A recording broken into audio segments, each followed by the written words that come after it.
வணக்கம்.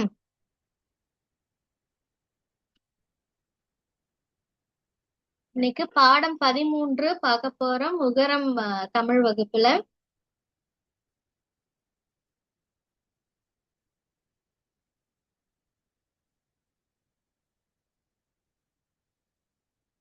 எப்பவுமே நான் சொல்ற விஷயங்களை நல்லா புரிஞ்சுக்கோங்க. அதுக்கப்புறம் பார்த்து படிங்க.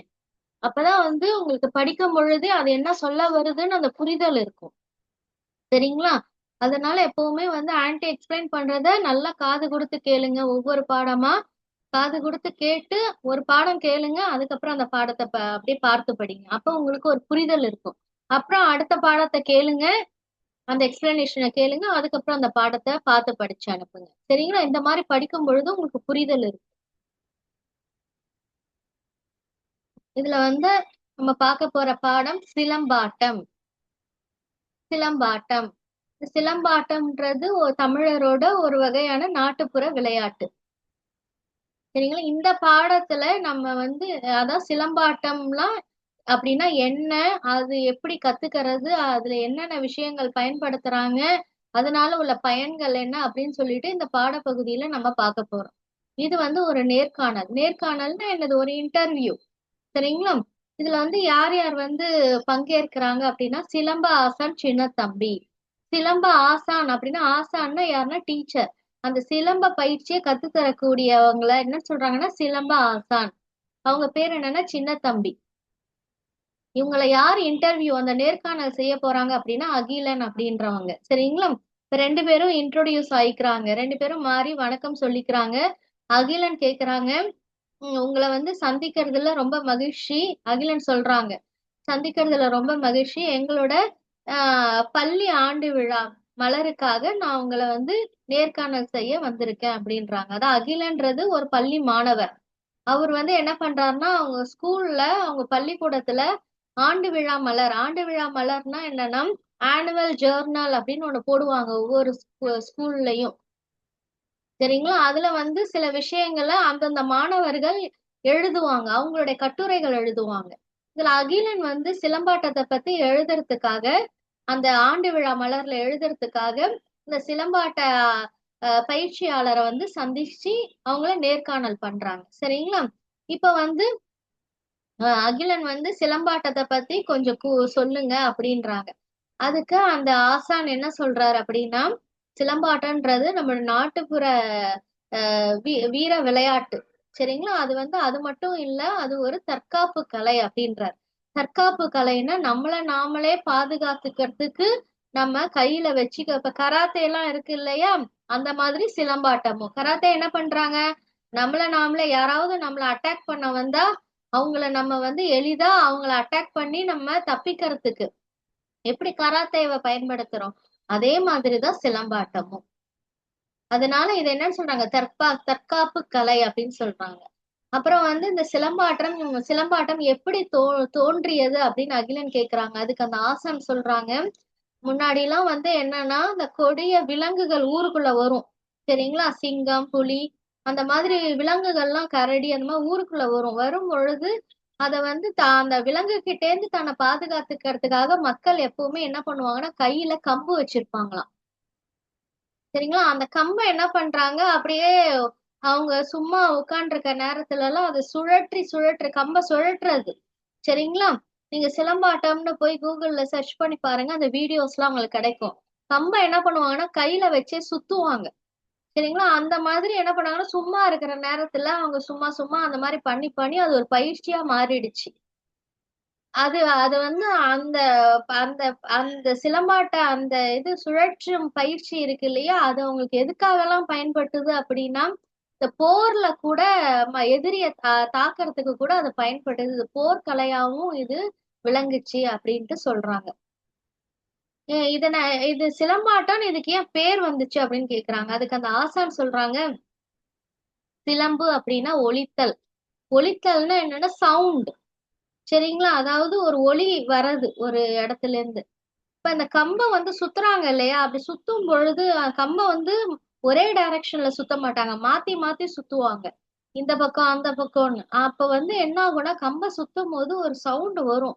சரிங்களா? நீங்களே வந்து நீங்க நீங்க பண்ணாதீங்க. ஆக்சுவலா அந்த இதுல நீங்க போய் வீடியோஸ்லாம் பாருங்க.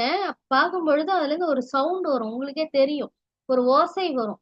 சரிங்களா? அந்த ஓசைக்கு தான் என்னன்னு பேருன்னா, சிலம்பு அப்படின்னு பேரு.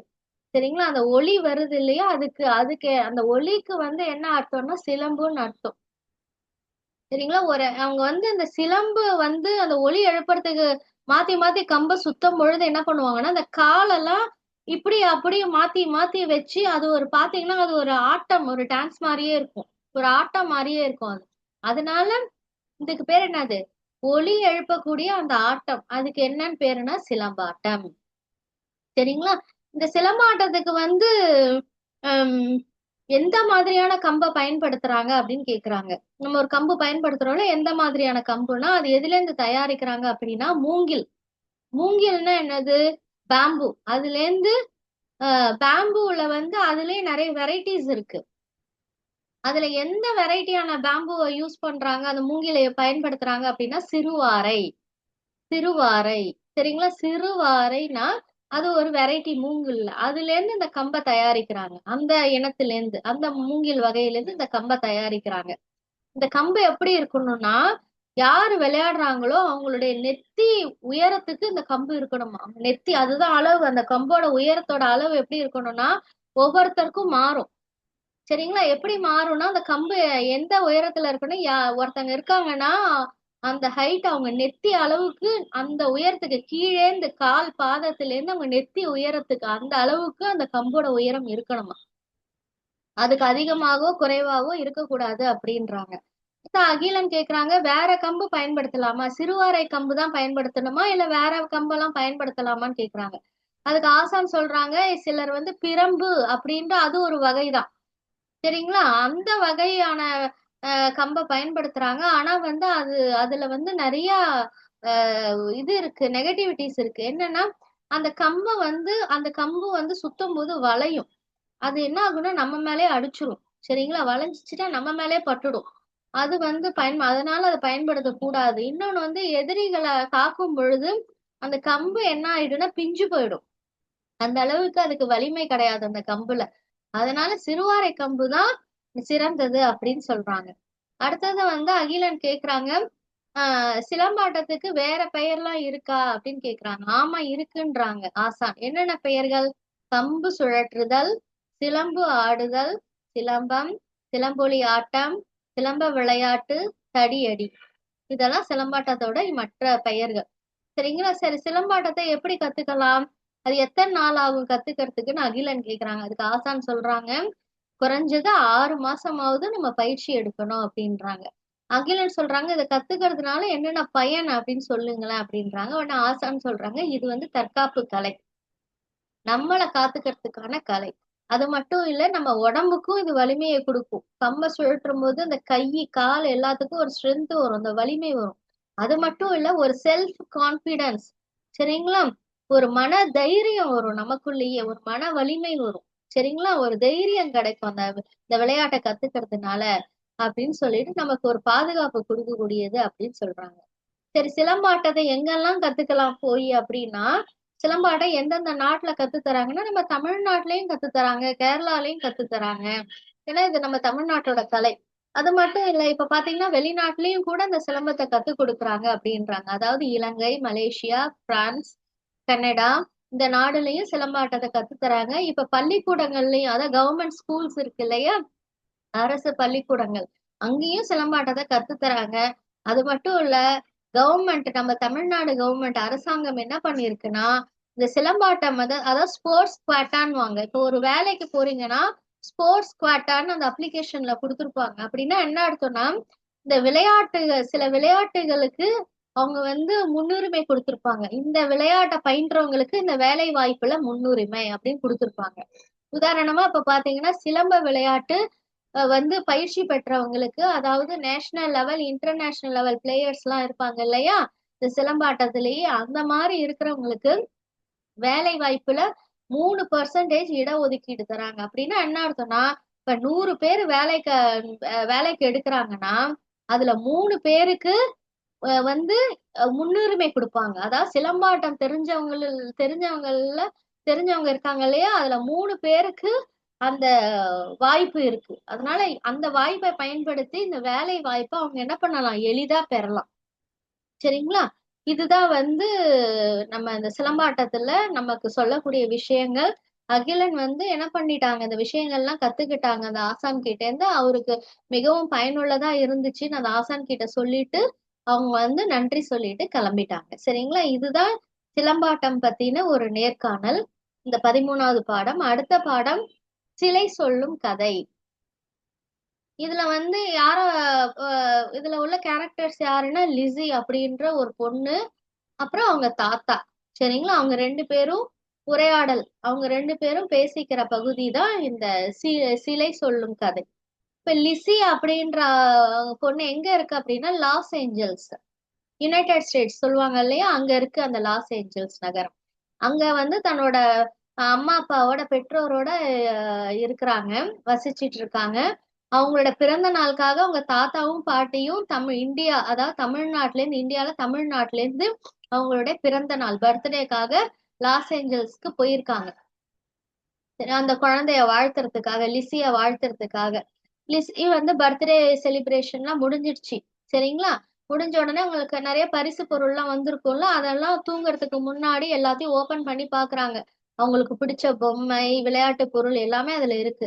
சரி, தாத்தா என்ன பரிசு கொடுத்திருக்காரு நம்ம பாப்போமேன்னு பெட்டியை திறந்து பாக்குறாங்க. ரொம்ப ஆச்சரியப்படுறாங்க. தாத்தா கிட்ட சொல்றாங்க, தாத்தா இந்த பரிசு பொருள் ரொம்ப நல்லா இருக்கு, ரொம்ப கனமா இருக்கு, அதாவது எடை அதிகமா இருக்கு, கனமா வெயிட்டா இருக்கு அப்படின்றாங்க. உடனே தாத்தா சொல்றாரு, இதை என்னன்னு சொல்லுவாங்கன்னா சிற்பம் அப்படின்னு சொல்லுவாங்க. அந்த பரிசு பொருள் கொடுத்திருக்காரு இல்லையா, அது என்ன பரிசு பொருள்னா சிற்பம். சிற்பம்னா என்னது, ஸ்டாச்சு. தெரியும் இல்லையா உங்களுக்கு. இது அந்த சிற்பம் எதனால செஞ்சிருக்காங்க அப்படின்னா உலோகம், மெட்டல். அதனால வந்து அது ரொம்ப எடை அதிகமா இருக்கு அப்படின்றார் தாத்தா. இந்த சிற்பத்துல நிறைய உருவங்கள் இருக்கே தாத்தா, இது வரைக்கும் நான் அதெல்லாம் பார்த்தது இல்லையே அப்படின்றாங்க. உடனே தாத்தா சொல்றாரு, இந்த சிற்பத்தை நேராவே போய் பார்க்க முடியும் அப்படின்றாங்க. உடனே லிஸி வந்து அப்படியா, அப்படி எங்க இருக்கு அப்படின்னு கேக்குறாங்க. உடனே வந்து தாத்தா சொல்றாரு, அது வந்து நம்ம தமிழ்நாட்டுலதான் இருக்கு. எங்க இருக்குன்னா மாமல்லபுரம் அப்படின்ற இடத்துல இருக்கு, அங்க நிறைய சிற்பங்கள் இருக்கு அப்படின்னு சொல்றாரு. இந்த சிற்பமும் அங்கதான் இருக்கு அப்படின்றார். உடனே வந்து நான் அடுத்த வாரம் போறேன், நீனும் வரியா தமிழ்நாட்டுக்குன்னு கேக்குறார். உடனே லிஸி நானும் வரேன் அப்படின்னு சொல்லிட்டு தாத்தா பாட்டி கூட தமிழ்நாட்டுக்கு வராங்க. அப்ப மாமல்லபுரம் போறாங்க. போன உடனே அங்க வந்து ஒரு பெரிய யானைய வந்து லிஸி பாக்குறாங்க. இதுதான் அந்த யானை. இந்த யானை வந்து எப்படி உருவாச்சு அப்படின்னு தாத்தா சொல்றாங்க பாருங்க. இந்த யானைய ஒரே பாறை, அதே ஒரே கல், ஒரே பாறை, அது அது அது அப்படின்னா என்னது, ஒற்றை கல், ஒரே கல்லுதான். சரிங்களா? அந்த பாறையில அப்படியே கொடைஞ்சி செதுக்கி இந்த யானைய உருவாக்கியிருக்காங்க அப்படின்றார். நிறைய நுணுக்கங்கள் பயன்படுத்தியிருக்காங்க அப்படின்னு உடனே லிஸி வந்து ரொம்ப ஆச்சரியப்படுறாங்க. இந்த சிற்பத்தை செதுக்கியவங்க பெயர் என்னன்னா, சிற்பத்தை எல்லாம் உருவாக்குறவங்கள என்னன்னு சொல்லுவாங்கன்னா சிற்பி அப்படின்னு சொல்லுவாங்க அப்படின்னு தாத்தா சொல்றாரு.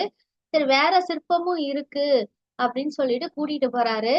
உம் அடுத்தது வந்து அந்த இடத்துக்கு போன உடனே லிஸி கேக்குறாங்க, இந்த சிற்பங்கள்லாம் யார் உருவாக்குனாங்க அப்படின்னு கேட்கும் பொழுது தாத்தா சொல்றாரு, இந்த சிற்பம் எல்லாம் வந்து யார் உருவாக்குனாங்க அப்படின்னா பல்லவ மன்னர்கள்.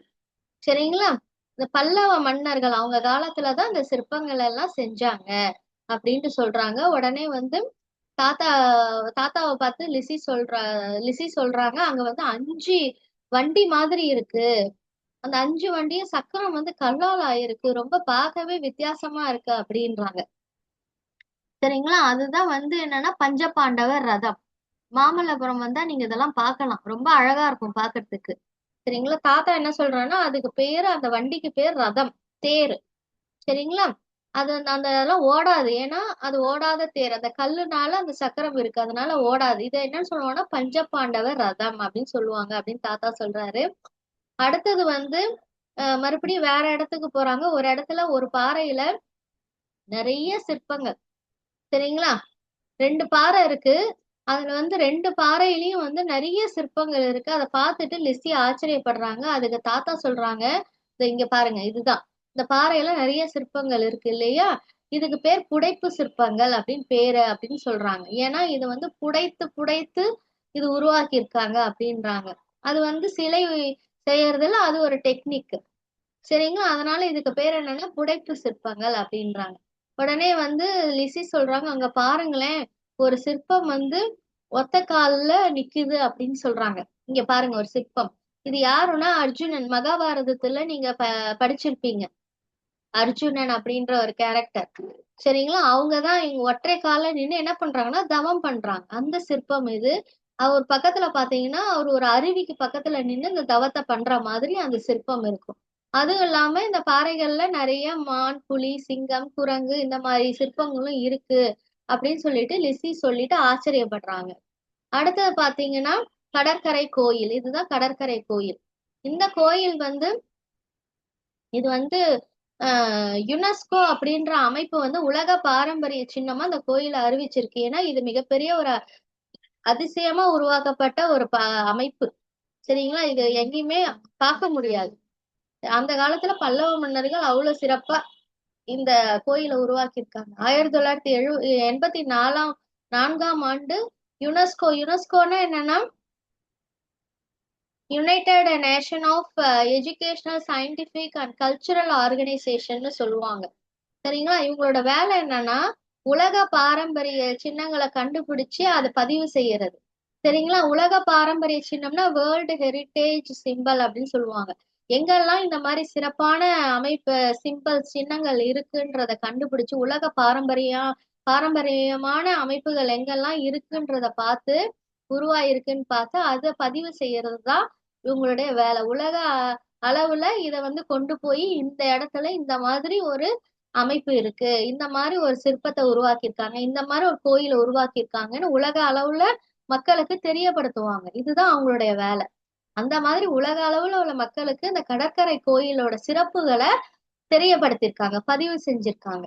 சரிங்களா, அது எப்பன்னா 1984ஆம் ஆண்டு. சரிங்களா, இது வந்து கேட்கும் பொழுது லிசிக்கு ரொம்ப வியப்பா ஒரு சர்ப்ரைஸா இருந்துச்சு. அடுத்தது இப்ப லிசி சொல்றாங்க, தாத்தா இது வந்து இன்னும் நிறைய இருக்குது பாக்குறதுக்கு, ஒரே நாள்ல நம்மளால பார்க்க முடியாது போலயே, நம்ம இன்னொரு நாள் போயிட்டு நம்ம மறுபடியும் வந்து பார்ப்போம் அப்படின்னு சொல்லிட்டு தாத்தாவும் லிசியும் கிளம்பிடுறாங்க. இதுதான் வந்து இந்த சிலை பற்றிய கதை, சிலை சொல்லும் கதை. சரிங்களா, இந்த பாடம். அடுத்த பாடம் என்னன்னா கீழடி நம் தாய்மடி. கீழடி அப்படின்னா அது வந்து அது ஒரு இடம். சரிங்களா, அது ஒரு இடத்தோட பெயர் கீழடி. அத நம் தாய்மடின்னு ஏன் சொல்றாங்கன்னா கீழடின்ற இடத்துல நம்ம முன்னோர்கள் முன்னோர்கள் வந்து நம்மளுடைய முன்னோர்கள், அதாவது பழங்கால தமிழர்கள் வந்து வாழ்ந்திருக்காங்க அந்த இடத்துல, அதை கண்டுபிடிச்சிருக்காங்க. அதனால அதை என்னன்னு சொல்றாங்கன்னா தாய்மடி அப்படின்றாங்க. சரிங்களா, தாய்மடினா என்னது, நம்ம அம்மாவோட மடி. அதாவது அந்த இடத்துல நம்ம முன்னோர்களை என்னன்னு சொல்றாங்கன்னா தாய், நம்ம தாய் அவங்க வாழ்ந்த அந்த இடம் அது.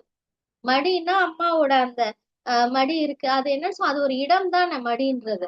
அப்ப நம்ம முன்னோர்கள் வாழ்ந்த அந்த இடம், அதை என்னன்னு சொல்றாங்கன்னா தாய்மடி அப்படின்றாங்க. சரி, கீழடின்றது நம்மளுடைய முன்னோர்கள் வாழ்ந்த இடம், அது நம்முடைய தாய்மடி அப்படின்றாங்க. சரி, இப்ப வந்து இந்த பாடப்பகுதியில் என்ன பார்க்க போறோம்னா அதாவது ஒரு தொலைக்காட்சி நிகழ்ச்சி. சரிங்களா, ஒரு தொலைக்காட்சி நிகழ்ச்சி. அது என்ன தொலைக்காட்சின்னா நற்றமிழ் அப்படின்ற தொலைக்காட்சி. அந்த தொலைக்காட்சியில கல்விக்கரசி அப்படின்றவங்க பேசுறாங்க. ஒரு சிறப்பு பார்வை நிகழ்ச்சி அது. அதுல வந்து கீழடி பத்தி அவங்க சொல்ல போறாங்க. அதுக்கு கீழடியிலேயே ஒரு ஆளை நிறுத்தி, சரிங்களா, அவர் பேர் என்னன்னா அறிவுச்செல்வன். அவர் கீழடியில இருந்து அங்க உள்ள விவரங்கள் எல்லாம் வந்து இந்த கல்விக்கரசி அப்படிங்கிறவங்களுக்கு நேர் அலையில லைவ் ப்ரோக்ராமா அவங்களுக்கு சொல்லுவாங்க. அதை பார்க்கும் பொழுது நம்மளும் அந்த விஷயங்களை தெரிஞ்சுக்கலாம். சரிங்களா, இப்ப கீழடிக்கு அறிவுச்செல்வன் போயிட்டாங்க. இப்ப கல்விக்கரசி என்ன சொல்றாங்க அப்படின்னா கீழடியில உள்ள விஷயங்களை பத்தி சொல்றதுக்கு அறிவுச்செல்வன் ரெடியா இருக்காரு, நம்மலாம் அதை கவனிக்கலாம் அப்படின்றாங்க. சரிங்களா, அந்த செய்திகளை நம்ம கேட்போம் அப்படின்றாங்க. இப்ப கீழடி கீழடி வந்து இப்ப எங்க இருக்கு அப்படின்னா சிவகங்கை மாவட்டம். சரிங்களா, சிவகங்கை மாவட்டம் தமிழ்நாட்டுல சிவகங்கை மாவட்டத்துல மதுரைக்கு பக்கத்துல இருக்கு. நீங்களும் வந்தீங்கன்னா செல்லக்குட்டீஸ், மதுரை எல்லாம் போனீங்கன்னா நிச்சயமா கீழடிக்கு போய் தவறாம பாருங்க. சரிங்களா, நிச்சயமா நம்ம எல்லாரும் பார்க்கக்கூடிய விஷயம். ஏன்னா கீழடியில வந்து என்ன சொல்றாங்க அப்படின்னா நம்ம தமிழர்கள் இருக்காங்க இல்லையா, நம்ம தமிழர்கள் வாழ்ந்ததுக்கான பழங்காலத்து அடையாளமே நம்ம கீழடி தான். நம்ம தமிழர்கள் வந்து ரொம்ப நம்ம தமிழ் மொழியும் நம்ம தமிழர்களும் ரொம்ப பழமையானவர்கள். சரிங்களா? அதாவது மற்றவங்களை ஒப்பிடும் பொழுது தமிழர்கள் தான் என்னது ரொம்ப பழங்காலத்துல வந்து அஹ் இருந்த மக்கள். சரிங்களா? அதனால வந்து அந்த கீழடின்றது நம்ம தமிழோட சிறப்பையும் நம்ம தமிழக மக்கள் சிறப்பையும் சொல்லக்கூடியது. ஆனா நிச்சயமா நம்ம எல்லாருமே போய் பார்க்கணும் அத. சரிங்களா? இது வந்து ஆன்ட்டியோட ரிக்வெஸ்ட். இப்ப வந்து கல்விக்கரசி கேக்குறாங்க, அறிவுச்செல்வன் அங்க வந்து வளையங்கள் அடுக்கி வைத்தது போல ஒரு இடம் இருக்கே, அது என்னன்னு கேக்குறாங்க. இதுதான் அந்த வளையங்கள் அடுக்கி வச்சது போல ஒரு இடம். இதுக்கு பேர் என்னன்னா அறிவுச்செல்வன் சொல்றாங்க உரை கிணறு. இந்த வளையங்கள்லாம் என்னன்னா இது மண்ணை சுட்டு வளைய வளையமா செஞ்சு இந்த இடத்துல என்ன பண்ணிருப்பாங்கன்னா பிக்ஸ் பண்ணிருப்பாங்க. ஏன் இதை அப்படி செஞ்சிருக்காங்க அப்படின்னா, ஒரு கிணறு வந்து தோன்றாங்க அப்படின்னா அந்த மணல் என்ன என்ன சரிஞ்சு சரிஞ்சு கீழே விழும். அப்ப விழும்போது கிணறு வந்து தோண்ட முடியுமா? முடியாது. அதனால என்ன பண்ணுவாங்கன்னா இந்த வளையங்களை அப்படியே அடுக்கனாப்புல வைப்பாங்க. அப்ப என்ன ஆகும்னா மண்ணு சரியாது. மண்ணு சரியறதை இது தடுக்கும். சரிங்களா? உரை. அந்த வளையத்துக்கு பெயர் என்னன்னா உரை. சரிங்களா? அதனால இதுக்கு பெயர் என்னன்னா உரை கிணறு. இந்த உரை கிணறை அதை ஒட்டி பாத்தீங்கன்னா இங்க சுவர்லாம் இருக்கு இல்லையா? சரி, இந்த சுவர் வந்து இது எதால கட்டியிருக்காங்க அப்படின்னா செங்கல். செங்கல் அந்த காலத்திலேயே என்ன பண்ணிருக்காங்க, செங்கல்ல சுட்டு இந்த சுவர்லாம் கட்டியிருக்காங்க. அப்ப அந்த காலத்திலே கட்டிடக்கலையில தமிழர்கள் சிறந்து விளங்குனாங்க. அததான் இது எடுத்து காட்டுது. அடுத்தது வந்து என்ன கேக்குறாங்க அப்படின்னா இன்னும் பல தகவல்கள் இருந்தா சொல்லுங்க அப்படின்றாங்க. அறிவு செல்வன் சொல்றாங்க அது மட்டும் இல்ல பானைகள்லாம் கண்டுபிடிச்சிருக்காங்க. அதை பாருங்க, பானை, பானை ஓடுகள். அப்ப இதுல இருந்து என்ன சொல்ல வராங்க அப்படின்னா அந்த காலத்துல பானை செய்யும் தொழிலும் இருந்துச்சு. அதுலயும் தமிழர்கள் சிறந்து விளங்குனாங்க. இப்பயும் நீங்க பானையெல்லாம் பார்க்கலாம் இல்லையா? களிமண்ணால செஞ்சு விற்பாங்க. சட்டி, பானை. அந்த காலத்திலே பழமையான காலத்திலேயே இந்த தொழில்லாம் இருந்துச்சு அப்படின்ட்டு சொல்றாங்க. அப்புறம் வேற என்னென்ன பொருள்கள் இருக்குன்னு கல்விக்கரசி கேக்குறாங்க. அதுக்கு அறிவுச்செல்வன் சொல்றாங்க நிறைய அணிகலன்கள், பெண்கள் அணியக்கூடிய அணிகலன்கள், நகைகள்லாம் கிடைச்சிருக்கு. தங்கத்தாலான அணிகலன்கள். சரிங்களா? அப்புறம் கல்மணிகள். சரிங்களா? இதெல்லாம் வந்து மணி. இதெல்லாம் மணி, கல்லாலான மணிகள். அடுத்தது கண்ணாடி மணிகள். இதெல்லாம் கண்ணாடி மணிகள். அடுத்து சுடுமண் மணிகள். இதுலயே நிறைய வெரைட்டிஸ் இருக்கு போலப்பா.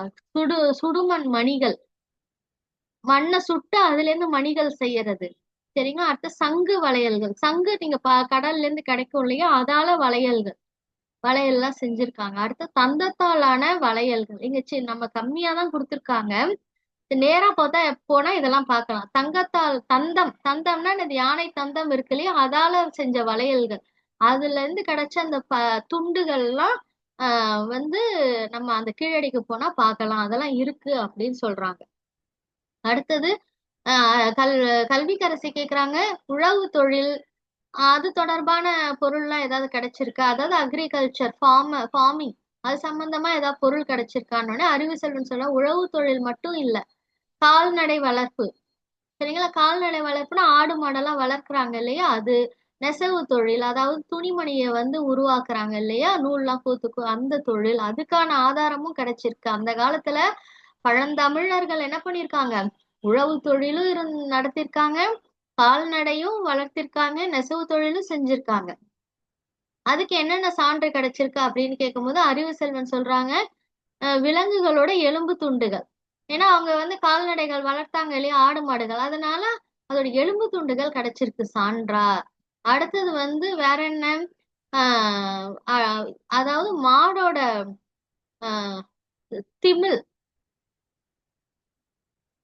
மாடோட திமில்னா என்னன்னா அந்த காளை மாடு இருக்கு இல்லையா? காளை மாடு, பசு, எருமை மாடு இதெல்லாம் பாத்தீங்கன்னாக்கா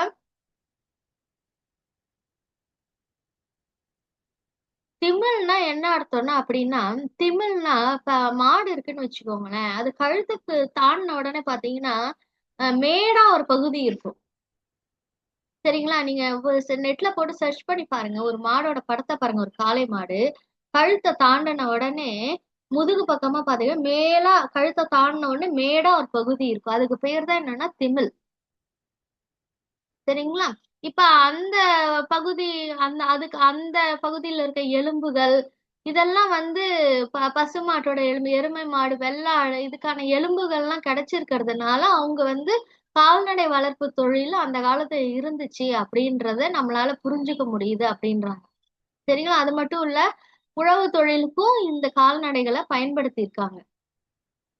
அடுத்தது வந்து நெசவு தொழில். நெசவு தொழில் வந்து பயன்படுத்தப்பட்ட அதுல வந்து தக்களி அப்படின்னு ஒரு கருவி உபயோகப்படுத்தியிருக்காங்க.